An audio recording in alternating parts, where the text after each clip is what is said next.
വടകരയിൽ തെരഞ്ഞെടുപ്പ് ഏതാണ്ട് ജനങ്ങൾ പോളിംഗ് ബൂത്തിലേക്ക് പോകേണ്ട സമയം മണിക്കൂറുകളെ ബാക്കിയുള്ളൂ. ഇപ്പോൾ CPM വളരെ മോശമായ രൂപത്തിൽ, നമ്മൾ ഒരു സ്ഥലത്തും കാണാത്ത രൂപത്തിലുള്ള വർഗീയ പ്രചരണം അഴിച്ചുവിടുകയാണ്. തോൽവി ഉറപ്പിച്ചപ്പോൾ തോൽവി ഉറപ്പാണ് എന്ന് അവർക്ക് ഇൻ്റലിജൻസ് റിപ്പോർട്ടൊക്കെ അവർക്ക് കിട്ടിയെന്നാണ് നമ്മൾ മനസ്സിലാക്കുന്നത്. ഇന്നത്തെ പത്രങ്ങളൊക്കെ വായിക്കുമ്പോൾ തോൽവി ഉറപ്പിച്ച ഒരു അവസ്ഥയാണ്. അപ്പോൾ ഇതിനെ മറികടക്കാനാണിപ്പോൾ ചരിത്രത്തിൽ തുല്യതയില്ലാത്ത രൂപത്തിലുള്ള വർഗീയ പ്രചരണം, ഇവിടെ കലാപമുണ്ടാക്കാനുള്ള ഒരു ശ്രമമാണ് നടക്കുന്നത്. അപ്പോൾ അതിൻ്റെ ഭാഗമായാണിപ്പോൾ ഫേസ്ബുക്കിൽ വളരെ മോശമായ പോസ്റ്റുകൾ കൊടുക്കുകയാണ്. ഇന്നിപ്പോൾ രാവിലെ ഞങ്ങൾ കേസ് കൊടുത്തിട്ടുണ്ട്. ഇപ്പോൾ വേണു നേരത്തെ കേസ് കൊടുത്തു. വടകരയിലെ വോട്ടർമാർ നിരോധിത മത തീവ്രവാദ സംഘടനയായ പോപ്പുലർ ഫ്രണ്ടിൻ്റെ രാഷ്ട്രീയ രൂപമായ SDPIക്കൊപ്പം വോട്ട് തേടുന്ന ഷാഫി പറമ്പിലിന് നമ്മൾ എന്തിന് വോട്ട് ചെയ്യണം? അതേതര ഇത് ഷാഫിയുടെ ഫോട്ടോ, SDPIയുടെ ഫോട്ടോ. ഷാഫി ഇവരുടെ ആ ഫ്ലാഗിൻ്റെ ചിഹ്നമൊക്കെ ഇത് ചെയ്തുകൊണ്ട് ഒരു ഷാളിട്ടുകൊണ്ടാണ്. അപ്പോൾ ഇത് സ്ഥിരമായി ഇവർ ചെയ്യണം. അതിനുശേഷം ഇപ്പോൾ വേറൊരു ഇത് ചെയ്തിരിക്കുന്നത് എന്താണെന്ന് പറഞ്ഞാൽ, എന്തൊരു വർഗീയതയാണോ KK ലതികയാണ്, XMLA പോസ്റ്റാണ്. ഇതെന്താണ്? തെരഞ്ഞെടുപ്പ് കഴിഞ്ഞ് നമ്മുടെ നാട് നിലനിൽക്കണ്ടേ? ഇത്ര കടുത്ത വർഗീയത പ്രചരിപ്പിക്കരുത്. ഷാഫി 5 നേരം നിസ്കരിക്കുന്ന ദീനിയായ ചെറുപ്പക്കാരനാണ്. മറ്റേതോ കാഫറായ സ്ത്രീക്ക് വോട്ട് ചെയ്യണോ? അത് ചെയ്തു എന്ന് പറയുന്നത് കാസിമാണിത്. ജില്ലാ MSFൻ്റെ വൈസ് പ്രസിഡൻ്റാണ്. ഇദ്ദേഹത്തിൻ്റെ ID ഉപയോഗിച്ചാണ്, ഇദ്ദേഹത്തിൻ്റെ ഫേക്ക് ID ആണ് കൊടുത്തിട്ടുള്ളത്. അപ്പോൾ ഇത് എന്നിട്ട് അതിൽ പറയുകയാണ് ഈ രൂപത്തിലുള്ള പോസ്റ്റ്. ആ പോസ്റ്റ് എങ്ങനെ എടുത്തു എന്ന് വെച്ചാൽ, ഒരു ഫേക്ക് ID കാസിമിൻ്റെ പേരിൽ ഉണ്ടാക്കുകയാണ്. എന്നിട്ട് ഒരു വാട്സാപ്പ് യൂത്ത് ലീഗ് എന്ന് പറഞ്ഞൊരു വാട്സാപ്പ് ഗ്രൂപ്പ് അവർ ഉണ്ടാക്കുകയാണ്. അതിൽ കൊടുത്ത ഒരു സ്ക്രീൻഷോട്ട് എടുത്താണ് ഇത് ഇങ്ങനെ പ്രചരിപ്പിക്കുന്നത്. അപ്പോൾ ഇതെവിടെയാണ് നാട്ടിനെ CPM കൊണ്ടുപോകുന്നത്? BJPയേക്കാൾ RSSനേക്കാൾ കടുത്ത വർഗീയതയാണ് ഈ പ്രദേശങ്ങളിലൊക്കെ CPM. ഇപ്പോൾ മാത്രമല്ല, നേരത്തെയും ഒരുപാട് ഉദാഹരണം, നാദാപുരത്തായാലും തുണേരിയിലായാലൊക്കെ ഒരുപാട് ഉദാഹരണം CPMൻ്റേതുണ്ട്. CPM ജയിച്ചു കയറാനും തെരഞ്ഞെടുപ്പിൽ ജയിക്കാനും അവരുടെ നിലപാട് ശരിയാണെന്ന് വരുത്താനും ഏത് കലാപത്തിനായാലും ഏത് കുൽസിത ശ്രമത്തിനും CPM തയ്യാറാവുന്ന കാഴ്ച വടകരക്കാർക്ക് സുപരിചിതമാണ്. പക്ഷേ ഈ കളി തീക്കളിയാണ് CPM കളിക്കുന്നത്. CPMകാരുടെ കുടുംബയോഗത്തിലെ പ്രസംഗങ്ങൾ എന്തെന്ന് ചോദിച്ചാൽ മോദിയെ ന്യായീകരിച്ചുകൊണ്ടും രാഹുലിനെതിരെയുമാണ്. നിങ്ങൾ കേവലം ഒരു വോട്ട് ഇവിടെ ലഭ്യമാകാൻ മോദിക്കെതിരെ, എന്നിട്ട് രാഹുലിനെതിരെ, എന്നിട്ട് മോദിയെ വർണ്ണിച്ചുകൊണ്ടുള്ള പ്രസംഗം നടക്കുകയാണ്. ഈ കുടുംബയോഗങ്ങളിൽ ഈ CPMൻ്റെ ഏരിയ കമ്മിറ്റി, ലോക്കൽ കമ്മിറ്റി സെക്രട്ടറിമാരുൾപ്പെടെയുള്ള നേതാക്കന്മാർ പ്രസംഗിക്കുന്നത് തനി മാപ്പിള വിരോധമാണ്. എങ്ങനെയാണ് CPMന് ഈ രൂപത്തിൽ പ്രസംഗിക്കാൻ സാധിക്കുക? അപ്പോൾ ഇത് വളരെ ഗൗരവമുള്ള വിഷയമാണ്. ആ വിഷയം നിങ്ങളുടെ മുന്നിൽ, ജനങ്ങളുടെ മുന്നിൽ, ജനങ്ങളോട് പറയാൻ വേണ്ടിയാണ് ഞങ്ങളിത് വിളിച്ചു ചേർത്തത്. അതുകൂടാതെ ഞങ്ങൾ ഇതിനൊക്കെ എതിരെ കേസ് കൊടുത്തിട്ടുണ്ട്. ഈ രണ്ടിനെതിരെയും കേസ്, സ്ഥാനാർത്ഥി തന്നെ കേസ് കൊടുത്തിട്ടുണ്ട്. ഇതുപോലെ ഈ ഒരു പോസ്റ്റ് മാത്രമല്ല, ഫേസ്ബുക്കിൽ, വാട്സാപ്പിൽ നിരവധി പോസ്റ്റുകൾ ഇതുപോലെ ഇടുകയാണ്. ഇപ്പോൾ ജൂലിയാസ് നിഗ്ദാസ് എന്ന് പറയുന്ന CPMൻ്റെ ജില്ലാ സെക്രട്ടറിയുടെ മകൻ, അവൻ ചെയ്തു വെച്ചത് ആർക്കും വായിക്കാൻ പോലും പറ്റാത്തതാണ്. ആ ഒരു ഭാഷ. അതിനുശേഷം ലതികയുടെ മുൻ MLA ആയിരുന്ന ലതികയുടെ PA അഗസ്റ്റി എന്ന് പറയുന്നയാൾ ഇട്ട പോസ്റ്റ്, അത് ഞാൻ നേരത്തെ സൂചിപ്പിച്ചു. അതൊക്കെ ഇത്ര മാരകമായ അപകടം ചെയ്യുന്ന രൂപത്തിലുള്ള പോസ്റ്റാണ്. ഇതൊക്കെ തന്നെ ഇവർ ചെയ്തിട്ട് തെരഞ്ഞെടുപ്പ് രക്ഷപ്പെടില്ല എന്ന് ബോധ്യമായി. നമ്മളിപ്പോൾ ഇന്നലത്തെ ഈ ഒരു കലാശക്കൊട്ട് കണ്ടവർക്കൊക്കെ അറിയാം. അപ്പോൾ അതിൽ വിറളി പൂണ്ടാണ് CPM ഇതൊക്കെ ചെയ്യുന്നത്. ഇതിനെതിരെ ശക്തമായി ഞങ്ങൾ തെരഞ്ഞെടുപ്പ് കമ്മീഷന് പരാതി കൊടുത്തിട്ടുണ്ട്, പോലീസിൽ പരാതി കൊടുത്തിട്ടുണ്ട്. ഇവർ പറഞ്ഞ ഫേക്ക് ID, കാസിം എന്ന് PK കാസിം എന്ന് പറയുന്ന ജില്ലാ MSFൻ്റെ വൈസ് പ്രസിഡന്റ് ഇവിടെയുണ്ട്. ഞങ്ങൾ പരാതി കൊടുത്ത് വരികയാണ്. കാസർഗോഡ് നിന്നാണ് എനിക്കത് അയച്ചു തരുന്നത്. ഇങ്ങനൊരു എൻ്റെ ഫ്രണ്ട് അയച്ചു തന്നത്, ഇങ്ങനെ ഒരു പോസ്റ്റാണ് കാണുന്നുണ്ടല്ലോ.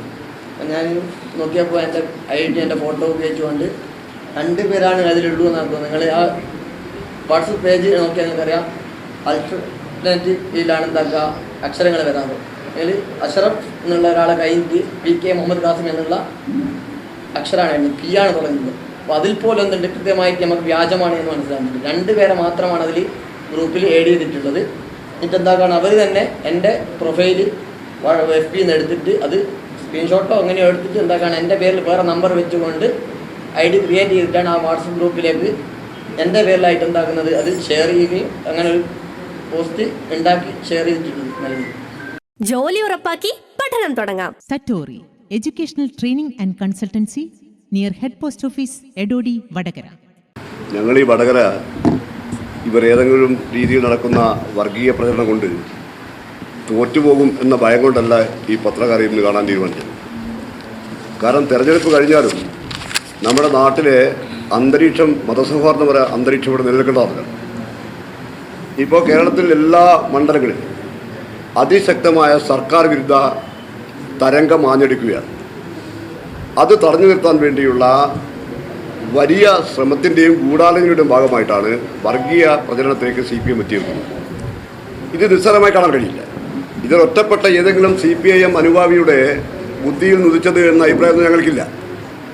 മുഖ്യമന്ത്രി പിണറായി വിജയൻ വടകരയിൽ വിളിച്ചു ചേർത്ത അവലോകന യോഗത്തിൻ്റെ തുടർച്ചയാണ് ഈ വിഷയങ്ങൾ മുഴുവൻ ഉണ്ടാകുന്നത്. അതിലേറ്റവും ആദ്യം നടത്തിയത് ശൈലജ ടീച്ചർക്കെതിരെ വ്യക്തിഹത്യ നടത്തുന്നു എന്ന രൂപത്തിലും അവരുടെ അശ്ലീല ചിത്രങ്ങൾ പ്രചരിപ്പിക്കുന്നു എന്ന രൂപത്തിലേക്കുള്ള പ്രചരണം വന്നു. അത് ശൈലജ ടീച്ചർ തിരുത്തി. എൻ്റെ വീഡിയോ ആരും പ്രചരിപ്പിക്കുന്നില്ല എന്ന് അവർക്ക് പറയേണ്ടി വന്നു. അങ്ങനെ അക്കാര്യത്തിൽ അവകാശരായി നിൽക്കുകയാണ്. അതിനുശേഷവും പാർട്ടി സെക്രട്ടറി പറയുകയാണ് വീഡിയോ ഉണ്ട് എന്ന്. ഞാൻ അത് കഥയിലേക്ക് കടക്കുന്നില്ല, അത് നേരത്തെ നമ്മൾ പറഞ്ഞു കഴിഞ്ഞു. അപ്പോൾ അത് ഫലിക്കാതായ അങ്ങേയറ്റം ജനവിരുദ്ധവും അങ്ങേയറ്റം ജനങ്ങളുടെ മുമ്പിൽ ഇവരുടെ മുഖം മൂടി അഴിച്ചു മാറ്റപ്പെടുകയും ചെയ്തതിൻ്റെ വെളിച്ചത്തിൽ ഏറ്റവും അവസാന നാളിൽ വീട് കയറി ഈ വടകരയിൽ നിന്ന് ഒരു മാപ്പിള ജയിച്ചു പോകണോ എന്ന പച്ചയായ വർഗീയത പറഞ്ഞുകൊണ്ടിരിക്കുകയാണ്. CPM എല്ലാ സ്കോഡുകളും പ്രാദേശിക പ്രസംഗങ്ങളിൽ എല്ലാം പറഞ്ഞുകൊണ്ടിരിക്കുന്നത് ഈ വർഗീയതയാണ്. ഒരുപക്ഷെ ഞാൻ CPM നേതൃത്വം ഇക്കാര്യത്തിൽ അഖിലേന്ത്യാ സംസ്ഥാന നേതൃത്വത്തിൻ്റെ അറിവോടെയല്ലാതെ ഈ കാര്യത്തിൽ കേരളത്തിൽ ഇവിടെ നിലപാടെടുക്കാൻ കഴിയില്ല. ഇവിടെ ഷാഫിയാണ് മത്സരിക്കുന്നത്. ഷാഫി മത്സരിക്കുന്നത് എന്താ കുഴപ്പം? ഷാഫിക്ക് മത്സരിക്കണ്ടേ? ഷാഫി എന്ന നാമധാരി ആയതുകൊണ്ട് ഈ കേരളത്തിൽ ഷാഫി എന്ന നാമധാരിയായ ആളുകൾക്ക് ജനാധിപത്യ കേരളത്തിൽ മത്സരിക്കാൻ അവകാശമില്ലേ? ഇതൊരു കമ്മ്യൂണിസ്റ്റ് പാർട്ടിയുടെ പാർട്ടിയുടെ രൂപമാണോ ഇത്? കാരണം രാഷ്ട്രീയമായി ഒന്നും പറയാനില്ലാതെ അവസ്ഥ വന്നപ്പോൾ വർഗീയതയെ അവർ അഭിപ്രായിക്കുകയാണ്. വളരെ കൃത്യമാണ്. എല്ലാ വീടുകളും കാര്യം ഇന്ന് ഈ വടകര മണ്ഡലത്തിലെ എല്ലാ വീടും ഇത് വടകരയെ ഈ പാർലമെന്റിൽ നടക്കാൻ സാധ്യതയുള്ളൂ. കാരണം ഇവിടെ UDFന്റെ സ്ഥാനാർത്ഥികളിൽ 19-20 സ്ഥാനാർത്ഥികളിൽ ആകെയുള്ള ഒരു ന്യൂനപക്ഷ സ്ഥാനാർത്ഥിയാണ് ഷാഫി. അതുകൊണ്ടാണ് ഷാഫിക്കെതിരെ വളരെ കൃത്യമായ മുസ്ലിം വിരുദ്ധ നിലപാടുകൾ പറഞ്ഞുകൊണ്ടേയിരിക്കുകയാണ്. ഇത് ഈ നാട്ടിലെ ജനങ്ങൾ ഇവിടെ വടകരയെ സംബന്ധിച്ചിടത്തോളം ഞങ്ങൾക്ക് ഒരു കാര്യം ഉറപ്പാണ്. ഇവിടെ രാഷ്ട്രീയ പ്രബുദ്ധത ആയ ജനതയാണ് വടകരയിൽ. ഇവരുടെ ഈ കള്ളപ്രചരണങ്ങൾക്ക് മുമ്പിൽ അവർ തകർന്നു പോകുന്ന പ്രശ്നമില്ല. ഈ നാടിൻ്റെ മതസൗഹാർദ്ദത്തെയും ഈ നാടിൻ്റെ സാംസ്കാരികതയെയും ഉയർത്തിപ്പിടിക്കാൻ വേണ്ടി ഈ നാട്ടിലെ ജനങ്ങൾ ഷാഫിക്കൊപ്പം നിൽക്കും. അതാണ് ഈ നാടിൻ്റെ പാരമ്പര്യം. അതുകൊണ്ട് CPMന്റെ ഈ കുടിശ്ശിക ശ്രമത്തെ വടകരയിലെ വോട്ടർമാർ നാളെ നടക്കുന്ന വോട്ടിങ്ങിലൂടെ ഇതിന് മറുപടി പറയുമെന്ന ഉറച്ച വിശ്വാസമാണ് ഞങ്ങൾക്കുള്ളത്. അതിനുപരിയായി ഈ പ്രശ്നത്തെ നാളെ 26-ന് അവസാനിപ്പിക്കാൻ ഞങ്ങൾ ഉദ്ദേശിക്കുന്നില്ല. ഇത് ദൂരവ്യാപകമായ ഫലം കേരളത്തിൽ ഉണ്ടാക്കാൻ പോവുകയാണ്. ഇതിനെ ജനാധിപത്യവാദികളായ എല്ലാവരെയും മതനിരപേക്ഷതവാദികളെ എല്ലാം കോർത്തിണക്കിക്കൊണ്ട് ഈ വർഗീയ പ്രചരണത്തെയും ഈ കേരളത്തിൻ്റെ സാംസ്കാരിക സാമൂഹ്യ രംഗത്തെ വലിയ രൂപത്തിൽ വില നൽകേണ്ടി വരുന്ന ഈ പ്രചരണത്തെ ഇലക്ഷന് ശേഷവും ഈ കേരളത്തിൽ അതിനെതിരായുള്ള വലിയ ക്യാമ്പയിൻ ആരംഭിക്കാനും കൂടി ഞങ്ങൾ ആലോചിച്ചിട്ടുണ്ട്. ഇത് നാളെ അവസാനിക്കാൻ പോകുന്നില്ല. ഒരു കാര്യം ഉറപ്പാണ്, ജനങ്ങൾ വളരെ കൃത്യമായി ഞങ്ങൾ ഇവർ പോകുന്ന വീടുകളിൽ നിന്നൊക്കെ ഞങ്ങൾ ആളുകൾ വിളിച്ച് ഇതെന്താണ് CPMന് പറ്റിയത്? ഇവർ RSS ആയോ? ഇവരെപ്പോഴാണ് RSS ആയത്? RSSകാർ പറയുന്നില്ലല്ലോ ഇത്തരം പ്രചരണം എന്ന് പറഞ്ഞ പച്ചയ്ക്ക് വർഗീയത അവർ പറഞ്ഞുകൊണ്ടിരിക്കുകയാണ്. നിങ്ങൾക്ക് നിരവധി ഉദാഹരണങ്ങൾ വന്ന് പറയാൻ ആളുകൾ തയ്യാറാണ്.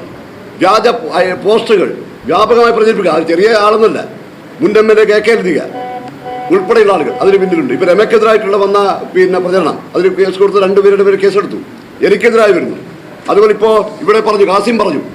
ഇത് വ്യാപകമാക്കി ഇന്നു രാത്രി നാളെ ചിലപ്പോൾ ഇതിനും വലിയ ബോംബുകൾ രാവിലെ വീടുകളുടെ ഉമ്മറത്തിടും.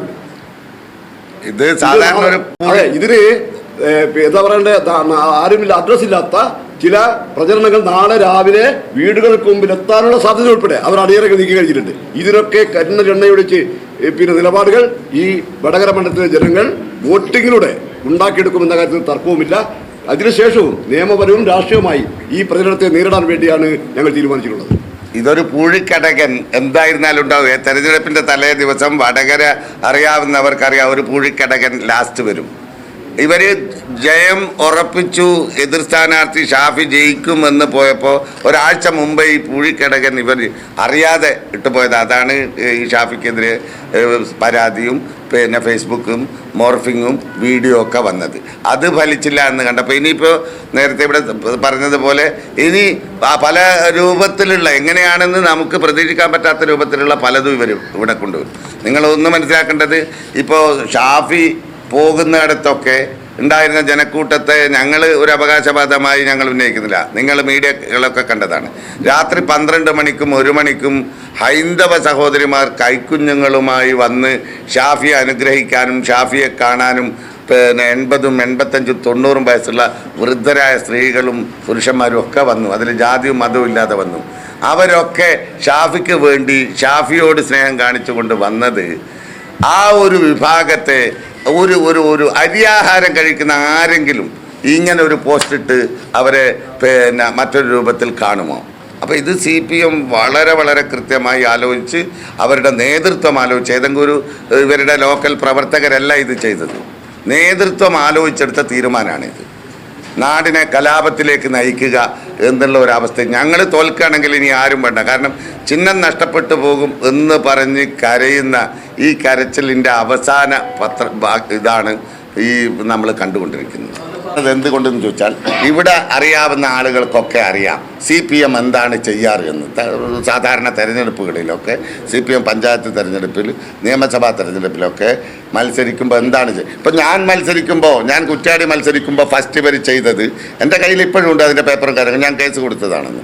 അന്ന് കൊടുത്തത് ഇവർ, ഞാൻ ഗൾഫ് നാട്ടിലെ അൽഖായിദ എന്ന് പറയുന്ന ഒരു അന്ന് 10 വർഷം വന്ന അൽഖായിദ എന്ന സംഘടനക്ക് ഫണ്ട് റേസ് ചെയ്യുന്ന ഒരു സംഘടനയുടെ പ്രസിഡൻ്റാണ് കുറ്റ്യാടി മത്സരിക്കുന്ന ആളെന്ന് പറഞ്ഞു. പിന്നെ വേറെ എവിടെയോ പിന്നെ ഒരു സ്ഫോടനമുണ്ടായി, അവിടെ മരിച്ചുപോയ ആളുകളുടെ പോക്കറ്റിൽ നിന്ന് കരിഞ്ഞ ഒരു ചെക്ക് ലീഫ് കിട്ടി. ആ ചെക്ക് ലീഫ് പാറക്കൽ അബ്ദുള്ളയുടേതാണ്. ഭീകരപ്രവർത്തനങ്ങൾക്ക് ഫണ്ട് റേസ് ചെയ്ത് കൊടുക്കുന്ന ആളാണ് ഇവൻ എന്ന് പറഞ്ഞുകൊണ്ട് വലിയ പിന്നെ ഒരു 8 പേജുള്ള ഒരു സപ്ലിമെൻ്റ് തലേ ദിവസം രാത്രി അത് പോലീസ് പിടിച്ചു. ഒരു ഓട്ടോറിക്ഷയിൽ കുറ്റ്യാടി വെച്ചാൽ പിടിച്ചത്, കുറ്റ്യാടി പോലീസാണ് പിടിച്ചത്. പ്രതിയെ പിടിച്ചു, അറസ്റ്റ് ചെയ്തു, അതിന് കേസൊക്കെ ഉണ്ടായിരുന്നു. അപ്പോൾ ഇതൊക്കെ ഇവർ സ്ഥിരം ചെയ്തുകൊണ്ടിരിക്കുക. ഇതൊക്കെ ചെയ്തിട്ടും ഞങ്ങൾ പിന്നെ ജയിച്ചു വന്നിട്ടുണ്ട്. ലക്ഷങ്ങളുടെ ഏതാണ്ട് 85,000 വോട്ടിനാണ് കഴിഞ്ഞ പ്രാവശ്യം ഇവിടെ ജയിച്ചത്. പക്ഷേ ഇത് എല്ലാ സീമകളും ലംഘിച്ചുകൊണ്ട് XMLA ഉൾപ്പെടെയുള്ള ആളുകളാണ് ഇതിൻ്റെ പിന്നിലുള്ളത് എന്നത് വളരെ വ്യക്തമാണ്. ഇത്രയും നല്ല വെളിച്ചെണ്ണ ഇപ്പോൾ നിങ്ങൾക്ക് വിപണിയിൽ ലഭിക്കുകയില്ല. ഒരേറെമല സർവീസ് സഹകരണ ബാങ്ക് സംരംഭം. കാരണം ഇത്തരം പ്രചരണങ്ങൾ അതിന് ആൻറ്റി പ്രചരണമായാലും അത് നമ്മുടെ സമൂഹത്തിന് ഗുണകരമല്ല. അപ്പോൾ ഇപ്പോൾ അവരെ കുറേയും കൂടിയും നേരത്തെ കുടുംബയോഗങ്ങളൊക്കെ ഇത് സാധാരണഗതിയിൽ CPM എപ്പോഴും പറയാറുണ്ട്, ഇവിടെ RSS ഇല്ലാത്ത ഞങ്ങളുള്ളതുകൊണ്ട്. വളരെ ശരിയാണത്. കാരണം RSSൻ്റെ ആവശ്യം ഇവിടെ ഇല്ല, കാരണം CPM ഉള്ളതുകൊണ്ടാണ്. അത് ഇങ്ങനെ തന്നെയാണ് എന്ന് എല്ലാവർക്കും അറിയാം. പക്ഷേ ഇവിടെ ഒരു തെരഞ്ഞെടുപ്പിൽ 10 വോട്ടിന് വേണ്ടി അതിൻ്റെ എല്ലാ സീമകളും ലംഘിച്ചുകൊണ്ട് CPM വന്നിരിക്കുകയാണ്. ഇത് എല്ലാ സമയത്തും അത് പ്രചരിപ്പിക്കാറുണ്ട്, അത് ആ നിലയ്ക്ക് ആളുകൾ കാണാറുണ്ട്. പക്ഷേ ഇവിടെ എല്ലാ സീമകളും ലംഘിക്കുകയാണ്. കാരണം ഒരു സ്ഥാനാർത്ഥിയെ വ്യക്തിപരമായിട്ട് ഷാഫി എന്ന പേരുള്ള ആൾ ഇവിടെ നിന്ന്, ഈ വടകരയിൽ നിന്ന് ഇതുവരെ ഒരു മാപ്പിള ജയിച്ചിട്ടില്ല. നിങ്ങൾ നോക്കണത് ജയിച്ചിട്ടില്ല, അത് നമ്മൾ അനുവദിക്കണം എന്ന് ചോദിക്കുന്ന അവസ്ഥയിലേക്ക് ഇവിടുത്തെ CPM എത്തിയതാണ് പ്രശ്നം. മറിച്ച് ഈ വർഗീയ പ്രശ്നം എല്ലാ കാലത്തും നടത്തുന്നുണ്ട്. അത് അവർ പറയുന്നത് വളരെ ശരിയാണ്. ഞങ്ങളാണ് ഇവിടെ, ഞങ്ങളുള്ളത് കൊണ്ടാണ് ഇവിടെ RSS ഇല്ലാത്തതെന്ന് പറയുന്നത്. RSSൻ്റെ ആവശ്യം ഇവിടെ ഇല്ല. അപ്പണിയൊക്കെ ഇവർ ചെയ്യുന്നുണ്ട്. അതാണ് അതിൻ്റെ കാര്യം. അതുകൊണ്ടാണ് ഞങ്ങൾ പറയുന്നത്, ഇത് ഞങ്ങളെ സംബന്ധിച്ചിടത്തോളം നാളെ ഇവർ ഇത് പ്രചരണം നടത്തി ഏതെങ്കിലും വിധത്തിൽ ഞങ്ങളെ വോട്ടിനെ ബാധിക്കുന്ന ഭയമൊന്നുമില്ല. അതൊന്നും ഇവിടെ നടക്കാൻ പോകുന്നില്ല വടകരയിൽ. പക്ഷേ ഇത് ഉണ്ടാക്കുന്ന ഒരു ഭവിഷ്യത്ത് ദൂരവ്യാപകമാണ്. അത് ഈ സമൂഹം പേറേണ്ടി വരും. അതിനുള്ള മുൻകരുതൽ നിലയ്ക്ക് ഞങ്ങൾ 26 ശേഷവും, അതാണ് ഞാൻ പറഞ്ഞത്, ഈ ക്യാമ്പയിൻ തുടരാൻ ഉദ്ദേശിക്കുകയാണ്. ഇതൊരു വോട്ടെടുപ്പിന് വേണ്ടിയുള്ള പ്രശ്നമായിട്ട് ഞങ്ങൾ കാണുന്നില്ല. ഒരു സർക്കാർ വിരുദ്ധ തരംഗം എല്ലാ സ്ഥലത്തും ഉണ്ട്. അതിൽ നിന്ന് രക്ഷപ്പെടാൻ സാധ്യമാകാത്ത ഒരു സാഹചര്യം. അതുകൊണ്ടാണ് കേരളത്തിലെ മന്ത്രിമാർ എവിടെയെങ്കിലും പ്രചരണത്തിന് പോയത്. നിങ്ങൾ വേറെ ഒന്ന് ശ്രദ്ധിക്കേണ്ടത്, മന്ത്രിസഭയിൽ ഏതെങ്കിലും ഒരു മന്ത്രിമാർ കേരളത്തിൽ വ്യാപകമായ ഒരു ക്യാമ്പയിൻ എന്തുകൊണ്ടാണ് പോകാത്തത് എന്നതിനെ സംബന്ധിച്ച്, കാരണം 19 മന്ത്രിമാരും അല്ല ഈ മന്ത്രിമാരെ മുഖം ചുമന്നുകൊണ്ടാണല്ലോ ഇത് നവകേരള സദസ്സ് നടത്തിയത്. ആ മന്ത്രിമാരെന്താ തെരഞ്ഞെടുപ്പ് ഇറങ്ങാത്തത്? കാരണം ഇവരെ കാണിച്ചുകൊണ്ട് തെരഞ്ഞെടുപ്പ് നടക്കാൻ പോകില്ല. എന്തിനാണ്? വിലക്കയറ്റമാണോ? ഭക്ഷ്യമന്ത്രിയാണോ? ധനമന്ത്രിയാണോ? ഏത് മന്ത്രിയെ രംഗത്തിറക്കി ഒരു പ്രശ്നം പരിഹരിക്കാൻ കഴിയും? സഖാവ് എന്ന പേര് സാധാരണ ഇവരുടെ കാൻഡിഡേറ്റിനൊക്കെ സഖാവ് ഇപ്പൊ വരേണ്ടത് സഖാവ് പിന്നെ ഷൈല ടീച്ചർ, സഖാവില്ല, ഒരു സ്ഥാനാർത്ഥിക്ക് സഖാവില്ല. അപ്പോ മാറിയാണ് ഇവര്. സഖാവ് എന്ന് പറയുന്നത് പോലും ജനങ്ങൾക്ക് വടകരയിൽ ഭയമാണ് എന്ന ഒരു തോന്നൽ CPM ഉണ്ടായിക്കഴിഞ്ഞു.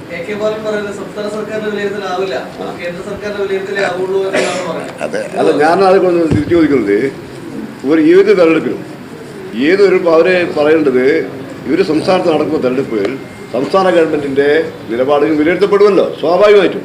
ഞങ്ങളതുകൊണ്ട് ആദ്യം ഒരു 2 ഗവൺമെൻറ്റുകളെയും ഈ തെരഞ്ഞെടുപ്പ് വിലയിരുത്തും. ഒന്ന് സംസ്ഥാന ഗവൺമെൻറ്, മറ്റൊന്ന് കേന്ദ്ര ഗവൺമെൻറ്. ആ രൂപത്തിലാണ് ഞങ്ങൾ പ്രചരണം നടത്തുന്നത്. അതിനെ നേരിടാൻ വേണ്ടി അങ്ങനെ പ്രതിപക്ഷം പറഞ്ഞ് ക്യാമ്പയിൻ ചെയ്യുമ്പോൾ സ്വാഭാവികമായും അതിനെ കൗണ്ടർ ചെയ്യാൻ വേണ്ടി ഈ ഭരണപക്ഷ നിലയിൽ മന്ത്രിമാർ ഇറങ്ങണമല്ലോ. അവരെവിടെയെങ്കിലും ഇറങ്ങി നിങ്ങൾ കാണിക്കുന്ന പത്രക്കാർ എവിടെയാണ് തെരഞ്ഞെടുപ്പിന് വേണ്ടി മന്ത്രിമാർ വന്നത്? പിന്നെ കേന്ദ്രത്തിൽ ആരാണ്? ഞങ്ങൾ പറയുന്നു ഇന്ത്യ മുന്നണിയുണ്ട്, രാഹുൽ ഗാന്ധി ഉണ്ട്, ഇതൊക്കെ ചൂണ്ടിക്കാണിക്കുന്നു. കേന്ദ്രത്തിൽ ഇവർ പറയുന്നത് രാഹുൽ ഗാന്ധിയെ തോൽപ്പിക്കാനാണ് വയനാട്ടിൽ ഇവർ ശ്രമിക്കുന്നത്. അപ്പോൾ ആരാണ് ഇവരുടെ കാൻഡിഡേറ്റ്? പ്രധാനമന്ത്രി സ്ഥാനാർത്ഥി ഉണ്ടോ? ഒരു മുന്നണി ഉണ്ടോ? 44 സീറ്റിൽ മത്സരിച്ച് 272 സീറ്റ് നേടുമെന്ന് പറയുന്ന മാന്ത്രിക വിദ്യ എന്താണ് എന്ന് CPM പറയട്ടെ. രാഹുൽ ഗാന്ധിക്ക് കോഴിക്കോട് വന്നിട്ട് പറയേണ്ടി വന്നു. അദ്ദേഹം വളരെ വിഷമത്തോടെ പ്രസംഗം കേട്ടല്ല. ഒരു മണിക്കൂർ മോദിക്ക് എനിക്കെതിരെ വിമർശനം ഉന്നയിക്കുമ്പോൾ ഒരു 5 മിനിറ്റെങ്കിലും മോദിക്കെതിരെ പറയാൻ പിണറായി തയ്യാറാണല്ലോ. 24/7 ഏതെങ്കിലും ഒരു സാഹചര്യത്തിൽ മോദിയെയോ കേന്ദ്ര ഗവൺമെന്റിയോ വെറുക്കുന്ന രൂപത്തിലേക്ക് നിലപാട് സ്വീകരിക്കുന്നില്ല. ഇതിനർത്ഥം ഈ തെരഞ്ഞെടുപ്പിൽ BJP കേരളത്തിൽ ഇടതുപക്ഷ മുന്നണിയുടെ ഘടക പാർട്ടി എന്ന പോലെയാണ്. ഘടക പാർട്ടി വന്നിട്ടുണ്ട്, അതിനപ്പുറത്തേക്ക് അവർ വരികയാണ്. ഒരു വ്യത്യാസമില്ല. അത് ആ പരാതിയിൽ നമ്മൾ പരാതി കൊടുക്കുകയും അതിൻ്റെ അടിസ്ഥാനത്തിൽ കളക്ടർ അന്വേഷണം പ്രഖ്യാപിക്കുകയും ചെയ്തതാണ്. പക്ഷേ നിലവിൽ അദ്ദേഹത്തെ പ്രൊസീഡിംഗ് ഓഫീസറാക്കി വെച്ചിരിക്കുകയാണ്. അതിനെ വീണ്ടും പരാതി കൊടുത്തിട്ടുണ്ട്. അപ്പോൾ അതിൻ്റെ അടിസ്ഥാനത്തിൽ കളക്ടർ അന്വേഷണത്തിന് ഉത്തരവിടുകയും ആ രീതിയിലാണ് ഇപ്പോൾ നിൽക്കുന്നത്. ആ ഓഫീസിൽ നിന്ന് വിളിക്കുകയും ചെയ്തിട്ടുണ്ട്. അപ്പോൾ നേരത്തെ പ്രിയപ്പെട്ട ചെയർമാൻ സൂചിപ്പിച്ചതുപോലെ അദ്ദേഹവും ഇട്ട പോസ്റ്റ് തനി വർഗീയതയാണ്. അതായത് മൂരികളെ 26-ന് ശേഷം 16-ാം അടിയന്തരം നടത്തണം എന്ന് പറഞ്ഞിട്ടാണ് പോസ്റ്റ് ഇട്ടിരുന്നത്. അപ്പോൾ ആ തരത്തിൽ ഒരു സർക്കാർ ഉദ്യോഗസ്ഥനാണ്, അദ്ദേഹം പ്രൊഫസറും കൂടിയാണ് ആർട്സ് കോളേജിൽ. അപ്പോൾ നേതാക്കന്മാർ മാത്രമല്ല സർക്കാർ ജീവനക്കാരും ഈ ആഹ്വാനം ഏറ്റെടുത്തിട്ട് ചെയ്യുന്നുണ്ട്. അതോടൊപ്പം തന്നെ ഈ വിഷയവുമായി ബന്ധപ്പെട്ട് UDF വേണ്ടോട്ടം കൊടുത്തതായാലും അതേപോലെ തന്നെ UDFൻ്റെ കമ്മിറ്റി കൊടുത്താലും തങ്ങൾക്കെതിരെ പരാതി പറഞ്ഞതിൽ കേസെടുത്തിട്ടുണ്ട്. അതേപോലെ തന്നെ നാദാപുരത്ത് ഒരു DYFI നേതാവിനെതിരെയും വർഗീയ കലാപം ഉൾപ്പെടെ വകുപ്പുകൾ വെച്ചുകൊണ്ട് കേസെടുത്തിട്ടുണ്ട്. അപ്പോൾ UDF കൊടുത്ത എല്ലാ പരാതിയും കേസെടുത്തില്ലെങ്കിലും 1-2 ഇതിലെങ്കിലും പോലീസിന് കേസെടുക്കേണ്ടി വന്നിട്ടുണ്ട്. അപ്പോൾ അത് ശരിയല്ല. കേസ് കൃത്യമായിട്ട് നിയമ നടപടിയായിട്ട് മുന്നോട്ട് പോകുന്നുണ്ട്.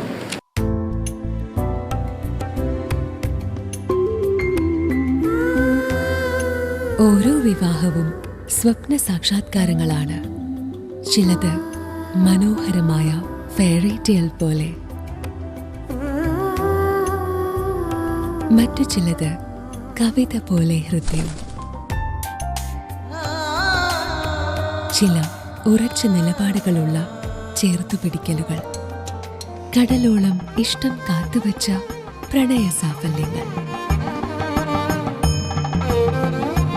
അങ്ങനെ അവളുടെ സ്വപ്നങ്ങളെ, സങ്കല്പങ്ങളെ, പ്രതീക്ഷകളെ, നിലപാടുകളെ, അതിരുകളില്ലാത്ത ഇഷ്ടങ്ങളെ ഉൾക്കൊണ്ട് അവൾക്കൊപ്പം നിന്ന ഫാമിലിയുടെ സ്വപ്നം കൂടിയാണ് ഈ നിമിഷം യാഥാർത്ഥ്യമാവുന്നത്. എന്റെ വിവാഹം എനിക്കൊപ്പം ഫാമിലി കണ്ട സ്വപ്നം. എന്റെ ഇഷ്ടങ്ങൾ എന്റെ ഫാമിലിക്ക് അറിയാം. Family wedding centre.